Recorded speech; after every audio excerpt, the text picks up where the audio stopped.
ದೇವರಾಜ್ ಅವ್ರು ಆಗಲಿ ಅಂತ ಏನೋ ಒಂದು ಘಟನೆ ಹೇಳಬೇಕು ಅಂತ ಎರಡು ವಿಷಯ ಹೇಳ್ಬಿಡ್ತೀನಿ ಸರ್.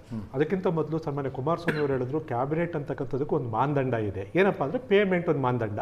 ನಂಜಾಯಿ ಮತ್ತು ತಿಮ್ಮಾಪುರ ಅವರು ಮಾತಾಡಿದ್ದು ಖಾತ್ರಿ ಮಾಡಿದೆ. ಮತ್ತು ಬೇರೆ ಬೇರೆ ಎಮ್ ಎಲ್ ಎಗಳು ಏನೇನು ಮಾಡಿದ್ರೆ ಅದೆಲ್ಲ ಅದನ್ನು ನಮಗೆ ಇವತ್ತು ಖಾತ್ರಿ ಮಾಡ್ತಿದೆ. ಎರಡನೇದಾಗಿ ಸರ್, ನಾನು ಅವತ್ತು ಈ ಕಾರ್ಮಿಕರ ನಾಯಕನಾಗಿದ್ದೆ ಒಂದು ಸಂಸ್ಥೆಯಲ್ಲಿ.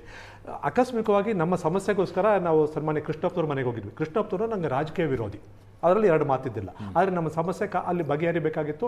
ಅಲ್ಲಿಗೆ ಹೋಗಿದ್ವಿ. ಹೋದಂಥ ಸಂದರ್ಭದಲ್ಲಿ ಬೇರೆಯವರೆಲ್ಲ ಹೊರಟೋಗ್ತಾರೆ, ನೀವು ಒಂದು ಸ್ವಲ್ಪ ತಿಳ್ಕೊಳ್ಳಪ್ಪ, ಇನ್ನೊಂದಷ್ಟು ಕುಳಿತುಕೊಳ್ಳಪ್ಪ, ಮಾಹಿತಿ ಬೇಕು ಅಂತ ಕೂರಿಸ್ಕೊತಾರೆ. ಅವತ್ತು ಅವ್ರ ಮನೆಗೆ ಒಬ್ಬ ಮಹಾನ್ ನಾಯಕರು ಬರ್ತಾರೆ. ಇವತ್ತು ಮಹಾನ್ ನಾಯಕರು, ಅವತ್ತಿನೂ ರಾಜಕೀಯದಲ್ಲಿ ಏನೂ ಇಲ್ಲ, ಮೊದಲೇ ಬಾರಿಗೆ ಎಮ್ ಎಲ್ ಎ ಆಗಬೇಕಾಗಿತ್ತು. ಅಂತಹ ನಾಯಕರು ಅವತ್ತಿನ ದಿವಸ ಬರ್ತಾರೆ. ಬಂದಂಥ ಸಂದರ್ಭದಲ್ಲಿ ಇವನ್ನೇನಾರು ಮಾಡಿ ಇವತ್ತು ನಾನು ರಕ್ಷಣೆ ಮಾಡಿ ಈ ಹುಡುಗನ ಬೆಳೀಲಿಕ್ಕೆ ಬಿಡಬೇಕು ಅಂತೇಳಿ ಇನ್ನೊಬ್ಬ ಪಕ್ಷದ ಮಹಾನ್ ನಾಯಕರು ಅವತ್ತಿನ ದಿವಸ ಅಲ್ಲಿ ಬಂದು ಕುಳಿತಿರ್ತಾರೆ. ಅವ್ರ ಹತ್ರಕ್ಕೆ ಬಿಟ್ಟು ಅವ್ರ ಆಶೀರ್ವಾದ ಮಾಡಿಸಿ ಅವ್ರು ಗೆಲ್ಲಂಗೆ ನೋಡ್ಕೋತಾರೆ. ಅದ್ರ ಪ್ರತಿಫಲ ಇವತ್ತು ಅವ್ರು ಅದೇ ವ್ಯಕ್ತಿ ಯಾರು ಕೃಷ್ಣಪ್ಪನವರಿಂದ ಸಹಾಯ ಪಡೆದ್ರೋ ಆ ವ್ಯಕ್ತಿ ಇಲ್ಲಿವರೆಗೂ ಕೃಷ್ಣಪ್ಪನವ್ರು ಯಾವುದೇ ಕಾರಣಕ್ಕೂ ಮಿನಿಸ್ಟರ್ ಆಗಬಾರ್ದು ಅಂತಕ್ಕಂಥದ್ದನ್ನು ವ್ಯವಸ್ಥಿತವಾಗಿ ನೋಡ್ಕೋತಾವ್ರೆ. ಯಾರ ಹೆಸರು ಹೇಳ್ಬಿಡಿ. ಅಲ್ಲ, ಇದು ನನ್ನ ಕಣ್ಮುಂದೆ ನಡೆದಂತ ಘಟನೆ. ಈ ಮಹಾನ್ ನಾಯಕರು ಮಹಾನ್ ನಾಯಕರು ಪರಿಸ್ಥಿತಿ ನೋಡ್ತಾ ಇದ್ದಾರೆ ರಾಜ್ಯದಲ್ಲಿ.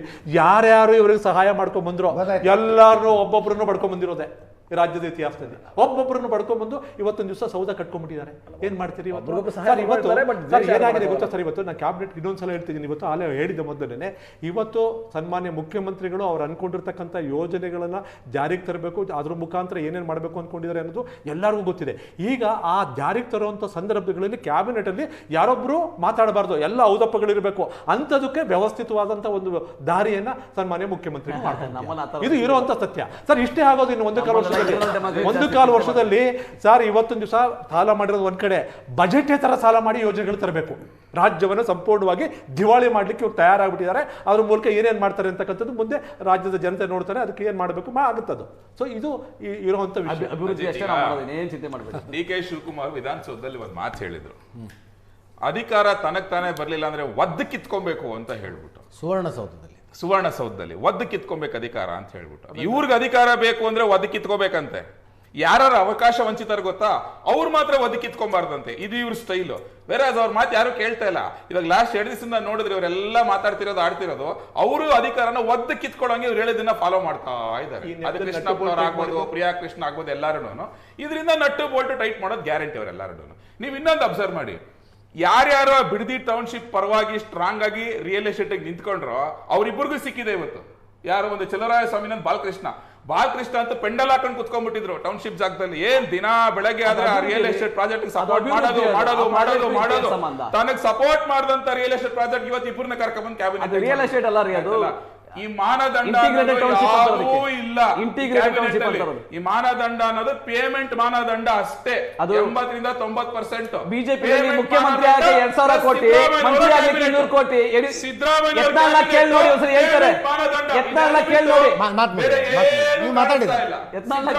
ಕ್ಯಾಬಿನೆಟ್ ಪೇಮೆಂಟ್ ಮಾನದಂಡ ಇದೆರಡು ಬಿಟ್ಟು ಮತ್ತೆ ಇನ್ನೇನು ಕಾಣಿಸ್ತಾ ಇಲ್ಲ ಇಲ್ಲಿ. ಯಾರು ಜಾಸ್ತಿ ಪೇಮೆಂಟ್ ಕೊಡ್ತಾರೋ ಅವ್ರು ಬಂದು ಮಂತ್ರಿ ಆಗೋದು, ಯಾರು ಮಂತ್ರಿ ಆಗೋದು. ಜನ ಏನು ಮಾತಾಡಲ್ಲ ಅಂತ ಟೇಕನ್ ಫಾರ್ ಗ್ರಾಂಟೆಡ್ ಮಾಡಿ ಖಂಡಿತ ಇಲ್ಲ. ಜನರ ಪರವಾಗಿ ನನ್ನ ಮನವಿ ಟೇಕನ್ ಫಾರ್ ಗ್ರಾಂಟೆಡ್ ಮಾಡ್ಬೋದು. ಜನಪರವಾಗಿ ಕಾಳಜಿ ಇರ್ತಕ್ಕಂಥದ್ದು. ಅದರಿಂದನೇ ಡೇ 1 ಇಂದ ಮೊದಲ ಗಂಟೆಯಿಂದನೂ ಕೂಡ ಇಲ್ಲಿವರೆಗೂ ನಿರಂತರವಾಗಿ ರಾತ್ರಿ ಹಗಲು ನಮ್ಮ ಮುಖ್ಯಮಂತ್ರಿಗಳು, ಮಂತ್ರಿಗಳು, ಶಾಸಕರುಗಳು ಕೆಲಸ ಮಾಡ್ತಾ ಇರ್ತಕ್ಕಂಥದ್ದು. ಜನತೆಗೆ ಯಾವ್ದು ಸಾಮಾನ್ಯ ಜನತೆಗೂ ಕೂಡ ಒಂದು ಸಣ್ಣ ತೊಂದರೆ ಕೂಡ ಆಗದಂಗೆ ಇರ್ಲಿ ಅಂತಾನೆ ಇಡೀ ರಾಜ್ಯವನ್ನು ಸುತ್ತಿ ನೆರೆ ಬರ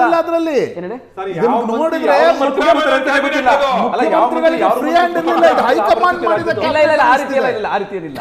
ಇಲ್ಲಿನ ಆಡಳಿತ ಸರ್ಕಾರದ್ದು ಕೇಳಿ, ಇಲ್ಲಿನ ಆಡಳಿತ ಸರ್ಕಾರದ್ದು. ಸರ್ಕಾರ ತೀರ್ಮಾನ ಮಾಡುತ್ತೆ, ಮುಖ್ಯಮಂತ್ರಿಗಳು ತೀರ್ಮಾನ ಮಾಡ್ತಾರೆ, ಸಚಿವ ಸಂಪುಟ ತೀರ್ಮಾನ ಮಾಡುತ್ತೆ.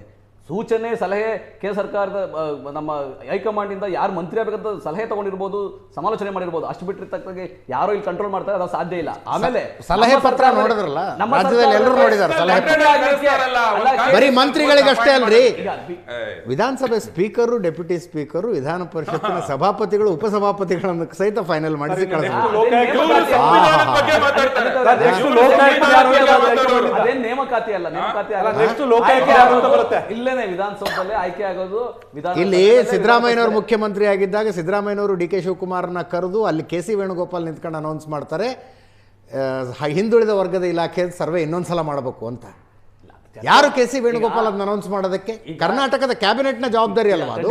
ಕ್ಯಾಬಿನೆಟ್ ಜವಾಬ್ದಾರಿ, ಸರ್ಕಾರನೇ ತೀರ್ಮಾನ ಮಾಡಬೇಕಾಗಿರೋದು. ಆದರೆ ಒಂದು ಪಕ್ಷದ ನಾವು ಅಜೆಂಡಾ ಅಂತ ಇಟ್ಕೊಂಡಾಗ, ಪಕ್ಷದ ಪ್ರಣಾಳಿಕೆ ಅಂತ ಇಟ್ಕೊಂಡಾಗ, ಪ್ರಣಾಳಿಕೆಗೆ ಸಲಹೆ ಕೊಡುವಂಥದ್ದು ನಾವು ಕೆಲಸವನ್ನ ಹೈಕಮಾಂಡ್ ಮಾಡುತ್ತೆ. ಆ ಸಲಹೆ ಮಾತ್ರ ತಗೊಂಡಿರ್ತಕ್ಕಂಥದ್ದು ತೀರ್ಮಾನ ಇಲ್ಲ ಇಲ್ಲಿ ಸರ್ಕಾರದಲ್ಲೇ ಮಾಡಿರೋದು.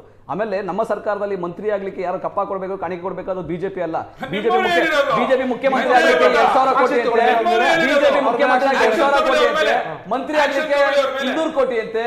ಇದು ಬಿಜೆಪಿ ಆಮೇಲೆ ವಿರೋಧ ಪಕ್ಷ ನಾಯಕ 6 ತಿಂಗಳು ಮಾಡಿಲ್ಲ, ಆಕ್ಷನ್ ವಿರೋಧ ಪಕ್ಷ ನಾಯಕ ಆಗ್ಲಿಕ್ಕೆ 6 ತಿಂಗಳು action. Thank you so much, thank you so much 4 ಜನರು. ಇದರೊಂದಿಗೆ ಇವತ್ತಿನ ಲೆಫ್ಟ್ ರೈಟ್ ಅಂಡ್ ಸೆಂಟರ್ ಮುಗಿಸ್ತಾ ಇದ್ದೀವಿ. ನೇರ ದಿಟ್ಟ ನಿರಂತರ ಸುದ್ದಿಗಾಗಿ ನೋಡ್ತಾ ಇರಿ ಏಷ್ಯಾನೆಟ್ ಸುವರ್ಣ ನ್ಯೂಸ್.